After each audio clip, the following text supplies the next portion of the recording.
हमको exit poll पर बिल्कुल भरोसा नहीं है, इसलिए एग्जिट पोल का सही आंकड़ा मैं बहुत बार देश में फेल कर चुका है। हम अपने 55 साल 58 साल की राजनीतिक अनुभव के आधार पर कई बार फेल किया है, इसलिए उस पर भरोसा नहीं करते। इंडिया गठबंधन के लोग अगर ठीक से चुनाव लड़ते तो आज देश की परिस्थिति बदली होती। हमको लगता है कहीं न कहीं इंडिया गठबंधन को जितनी मजबूती से और लड़ना चाहिए था, मजबूती से लड़े, कहीं दो राय नहीं। यहाँ तो राष्ट्रीय स्तर के दर्जनों नेता आए, पानी पिला दिया, और पानी पिलाने का असर है कि वो घटेंगे। आज 39 है, 39 जन्म में नहीं होगा, ये मैं दावा करता हूँ। मैं अंतिम समय में भी कह सकता हूँ कि यहाँ लगता है कि इंडिया गठबंधन भारी पड़ जाए और एनडीए के वोट में क्षरण हुआ है।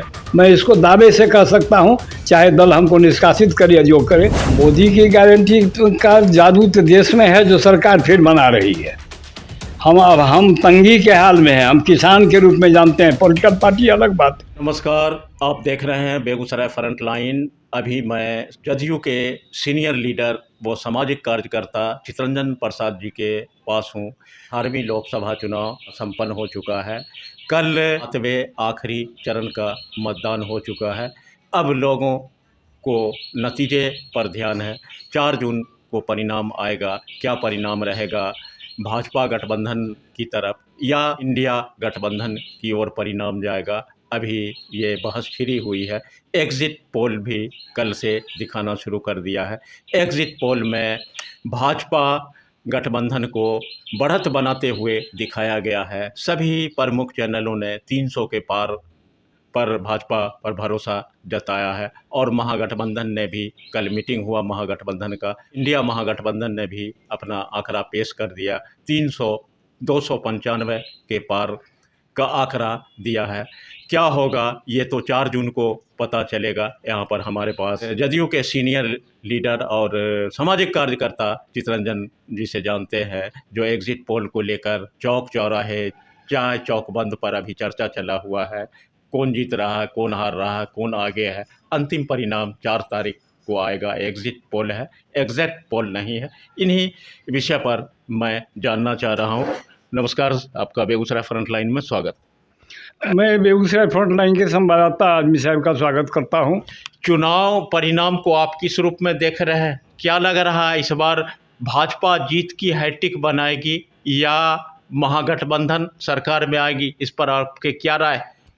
मित्रों, मैंने आज से बेगूसराय फ्रंट लाइन के संवाददाता को 1 महीने लगभग चुनाव आरंभ होने के लगभग बाद मैंने अपना व्यक्त किया था विचार कि 280-85 सीट आएगी। आज भी मैं उस पर हूँ और सरकार मोदी की बनेगी, इस बात को भी मैंने कहा था। महागठबंधन ज़्यादा सीट हासिल करेगी, इसमें भी कहीं दो राय नहीं है, लेकिन सरकार बनाने की स्थिति में हमारा अपनी समझदारी, जो पॉलिटिकल अपना सेंस है, तजुर्बा है, उसके आधार पर लगता है कि क्या दोनों महागठबंधन अपना अपना दावा कर रहे, किसका दावा सही आप देखते हैं? देखिए, महागठबंधन भी दावा कर रहा है तो उसका भी अंदाज़ा अपना ठीक है, क्योंकि सब जगह, सब स्टेट में 28 स्टेट है, सब जगह कुछ न कुछ नुकसान हो रहा है, कुछ न कुछ नुकसान। जैसे जिस बिहार प्रदेश से हम आ रहे हैं, वहाँ आज 39 सीट है एनडीए के पास। आज वह 30 से ज़्यादा नहीं होगा, तो आखिर ये 10 सीट का जो होगा नुकसान तो हो रहा है। इसी प्रकार से सभी स्टेट में कहीं 1-2 बढ़ भी रहा है, लेकिन ज़्यादा स्टेट में नुकसान हो रहा है। तो ज़्यादा स्टेट में नुकसान हो रहा है, यह घाटा तो सीधा एनडीए को जा रहा है। और पोल पर कल हम देख रहे थे एग्जिट पोल, उसमें दिया रहा था कि 4% पिछले चुनाव की तुलना में ओवरऑल पूरे कंट्री में मतदान कम हुआ। यह भी एनडीए के खिलाफ जा रहा है। ये शासक बल जो चुनाव लड़ता है उसके पक्ष में नहीं गया। उसका मतलब एंटी इनकम्बेंसी फैक्टर काम कर रहा है कहीं न कहीं। एग्ज़िट पोल पर आपको कितना भरोसा? हमको एग्जिट पोल पर बिल्कुल भरोसा नहीं है, इसलिए एग्जिट पोल का सही आंकड़ा मैं बहुत बार देश में फेल कर चुका है। हम अपने 55 साल 58 साल की राजनीतिक अनुभव के आधार पर कई बार फेल किया है, इसलिए उस पर भरोसा नहीं करते। लेकिन देश में बदलाव की ओर लोगों का झुकाव था। अब कितना झुकाव हुआ ये हम 28 प्रदेश गए नहीं हैं। हम अपने प्रदेश में तो मैं कह रहा हूँ कि निश्चित रूप से एनडीए की को नुकसान होगा। आज 39 से 39 कभी नहीं होगा। एनडीए को नुकसान होगा, कितना नुकसान होगा, ऐसा खबर आ रही है जो चौंकाने वाला परिणाम आ सकता है। इस पर आप क्या कहें? मैंने स्वयं कहा कि सभी स्टेट में एक दो चार राज्य को छोड़ के सभी स्टेट में बीजेपी का जो का अपना ग्राफ गिरा है, जिसके चलते वहाँ सीट कम हो रहा है। आखिर आज अपने सीट 300 के आसपास बीजेपी स्वयं है एलआई को छोड़ के। लेकिन मैंने आज से 1 महीना पहले भी कहा 275-80 से ज़्यादा सीट एनडीए को नहीं होगा। तो ये नुकसान तो हम पहले ही कर चुके हैं। आज देश में बदलाव की स्थिति है, लोग चाहते हैं परिवर्तन, लेकिन कितना परिवर्तन हो पाया इसका आंकड़ा हम नहीं कर सकते हैं। एग्जिट पोल पर हमको भरोसा नहीं है, लेकिन एनडीए घटेगा, सरकार बनाएगी और झुकाव था परिवर्तन की ओर।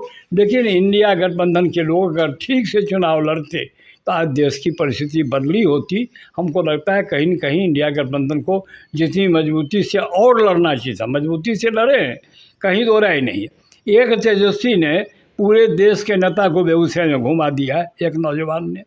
यह नहीं संकेत दे रहा है, क्या संकेत दे रहा है? आखिर यह क्या संकेत दे रहा है? और जो वोट का आधार है उस आधार पर हम निश्चित रूप से है कि बिहार में एनडीए को नुकसान हो रहा है, अन्य प्रांतों में भी। तेजस्वी यादव में प्रचार में मोदी जी से भी आगे निकल गया, 200 से अधिक सभा किया। मैं तो लगातार अपने यहाँ चर्चा होती है, हमारे यहाँ सब बौद्धिक लोग बैठते हैं, रोज़ मैं कहता हूँ कि एक नौजवान 200 से ज़्यादा सभा कर पाया, इतना मेहनत कर पाया, और उसका कारण है, और उसके साथ कोई ऐसा बड़े नेता नहीं थे, रैंक एंड फाइल के देश के स्तर पर कोई जाने माने लोग नहीं थे, केवल अकेले घूमता रहा। मुकेश सहनी की मान्यता राष्ट्रीय स्तर पर नहीं है, वो राज्य स्तर पर बड़े हो सकते हैं, लेकिन राष्ट्रीय स्तर के यहाँ तो राष्ट्रीय स्तर के दर्जनों नेता आए, पानी पिला दिया, और पानी पिलाने का असर है कि वो घटेंगे। आज 39 है, 39 जन्म में नहीं होगा, ये मैं दावा करता हूँ, घटेगा। अब कितना घटेगा? भाजपा ने तो 2019 के चुनाव में ही 40 में 39 सीट ले लिया, अब तो ऐसा संभावनाएं नज़र नहीं आ रहा। बिल्कुल नहीं, हम तो पहले कर चुके हैं कि भाजपा घट रही है। यहाँ 39 हुआ है, 39 नहीं होगा, 10 से 12 सीट का नुकसान उसको यहाँ होना है। तेजस्वी यादव ने चुनाव पूर्व जो युवाओं को नौकरी दिया, इसका असर दिख रहा है युवाओं में? युवाओं को नौकरी दिया, वो एनडीए में नीतीश कुमार मुख्यमंत्री हैं, उसका श्रेय मुख्यमंत्री लें वो लें वो अलग बात है, लेकिन उसने शुरू किया, इसको स्वीकार करने की में हमको कहीं दिक्कत नहीं है।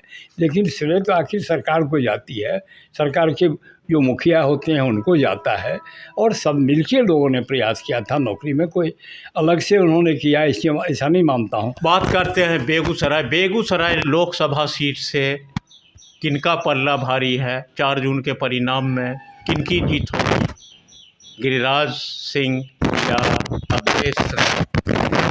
बिल्कुल कंटेस्ट इतना कठिन है, इतना तगड़ा कंटेस्ट है, और हम पहले से भी कहते हैं कि जो तनवीर हसन और कन्हैया कुमार लड़े थे, दोनों को वोट को मिला दीजिए तो जो 4 लाख का मार्जिन था वो कहाँ मार्जिन था, वो मार्जिन मुश्किल से 1 लाख का बनता है।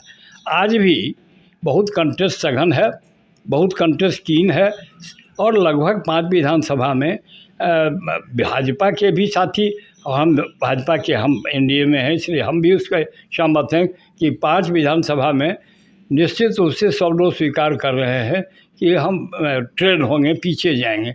आखिर 2 विधानसभा मात्र बेगूसराय मटियानी इतना डिपॉजिट नहीं बढ़ा देगा कि वह जो डिफिसिट होगा उसको हम पूरा कर पाएंगे, ये हमारा अपना है। लेकिन चुनाव इतना कंटेस्ट इतना संगीन है कि नेक टू नेक, जिसको कहते हैं नेक टू नेक है, हार जीत का फैसला 20-25 हज़ार ज़्यादा नहीं होगा। क्या अभी तक इसका क्लियर फिगर सामने नहीं आया? अब तो मात्र महज 2 रोज परिणाम के बचे। मैंने पहले कहा कि 20-25 हज़ार, 30 हज़ार, 50 के नीचे का जीत हार का फैसला होगा। इसमें नियुक्ति पर तौल के बताना बड़ा कठिन है। कौन भारी पड़ेगा, इंडिया गठबंधन या एनडीए गठबंधन? मैं अंतिम समय में भी कह सकता हूं कि यहाँ लगता है कि इंडिया गठबंधन भारी पड़ जाएगा। भारी पड़ जाएगा। भाजपा कह रही है जो मैं चुनाव जीतूंगा हर हाल में। हम तो स्वयं कह रहे हैं कि हम एनडीए के पार्टनर हैं, हमारे वो हैं, दल के लोग हैं, हम हमारे प्रत्याशी हैं, लेकिन इसके बाद जो सत्यता है उसको मैं स्वीकार कर रहा हूँ। मैं एनडीए के रूप में नहीं कह रहा हूँ, जो स्थिति बदली है। मैंने आज 5 दिन में कम से कम 200 आदमी को विभिन्न जगहों से फ़ोन पर बात किया है। चिड़ियाघर विधानसभा से हम भाजपा के साथियों को भी पूछा, पत्रकारों को भी पूछा और इंडिपेंडेंट लोगों से भी पूछा, कहाँ ट्रेड होंगे, पीछे जाएंगे, कितना से जाएगा वो अलग बात। एनडीए गठबंधन ने भाजपा को साथ नहीं दिया और एनडीए के वोट में क्षरण हुआ है। मैं इसको दावे से कह सकता हूं, चाहे दल हमको निष्कासित करे या जो करे, एनडीए का जो वोट था 19 में, उससे वोट उसका घटा है।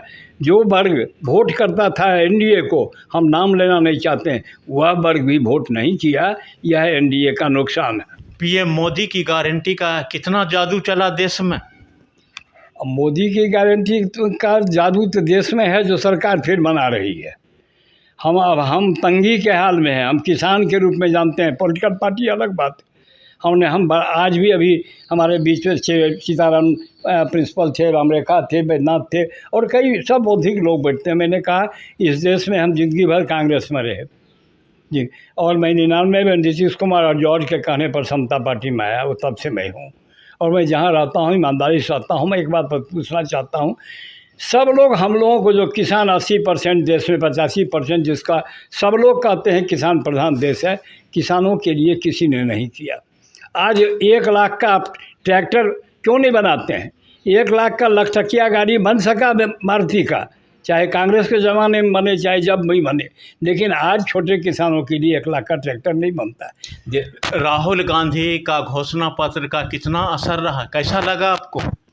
राहुल गांधी के यात्रा का तो असर है, जो सीट बढ़ेगा उसका, हम तो कह ही रहे हैं कि सीट बढ़ेगा उसका, लेकिन इतना नहीं बढ़ के हो जाएगा कि सरकार बना ली। नीतीश कुमार के जाने के बाद लग रहा था जो ये इंडिया महागठबंधन बना ये एकदम ख़त्म हो जाएगा। एकाएक महागठबंधन का इतना रेस क्यों आया चर्चा में? नहीं, बदलाव देश में चाहता है आदमी। हम तो पहली बात कहा कि सामान्य लोगों की स्थिति, और हम आज भी यही बात कहा कि हम भूखर रहेंगे, हम भीख मांगते रहेंगे तो हम वोट गिराने जाएंगे। आज रिफाइनरी में बगल में 30% 35% माल पूर्ण होता है। क्यों? क्योंकि वहाँ उनको कोई मतलब नहीं रह गया। इसलिए कोई भी सरकार बनेगी किसान को दरिद्रता की स्थिति में रख के वोट लेना चाहती है। बात कर रहे थे जदयू के वरिष्ठ नेता और सामाजिक कार्यकर्ता चितरंजन प्रसाद सिंह। इन्होंने बेबाकी से अपनी बात रखी। 4 तारीख को नतीजे आ रहे हैं। एग्जिट पोल को लेकर चौक चौराहे पर घमासान छिड़ा हुआ है। कार्यकर्ता अपने अपने पार्टी को जिताने में लगे हुए हैं। एग्जिट पोल अनुमान है, एग्जिट पोल एग्जिट नहीं है। अंतिम नतीजा 4 जून को क्या होगा? एनडीए गठबंधन जीतेगी या इंडिया गठबंधन मोदी जी हैट्रिक जीत की मारेंगे? क्या होता है ये 4 जून को ही पता चलेगा। आप देखते रहिए बेगूसराय फ्रंटलाइन। मिलते हैं अगली वीडियो में। धन्यवाद।